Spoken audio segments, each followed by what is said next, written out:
देवसुतं देव कंसचाणूरमर्दनं देवकी परमानन्दं कृष्णं वन्दे जगद्गुरुम्।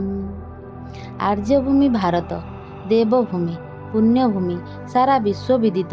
यार सुरक्षा पाई स्वर्गरु देवता माने मध्य ओह्लाई आसंती और मानवीय लीला रचना करिथांती। दुराचारी कंस पाई भगवान श्रीकृष्ण मध्य अवतार नैथिले बोली शास्त्र पुराण और इतिहास कहे।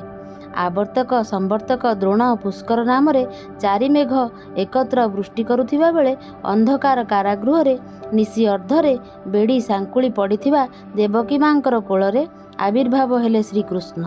सकल ग्रह उच्चरे अवस्थान करिथिला बेले रोहिणी नक्षत्र वृष राशि रे भगवान श्रीकृष्ण धरावतरण करथिले।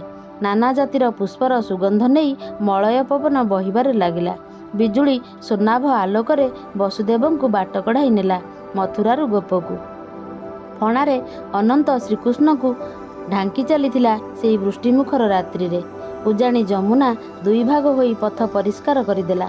अजा उग्रसेन को शंख चक्र गदा पद्म चिन्ह देखाई देई लीला रचिबाकु चालिले देवकीसुत यशोदार प्राणधन हेबा पई।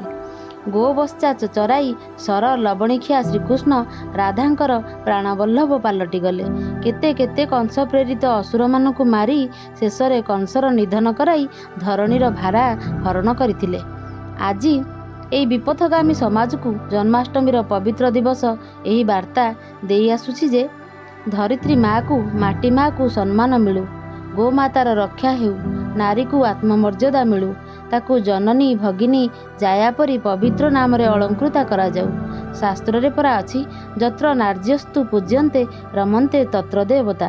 तेणु देवता श्रीकृष्ण को पाइबा को हेले माटी माँ गोमाता और माँ ए समस्त को रक्षा करने को संकल्प आजिर दिन में नेबाको हेबो। एहा ही हेबो यथार्थ जन्माष्टमी। जय श्रीकृष्ण।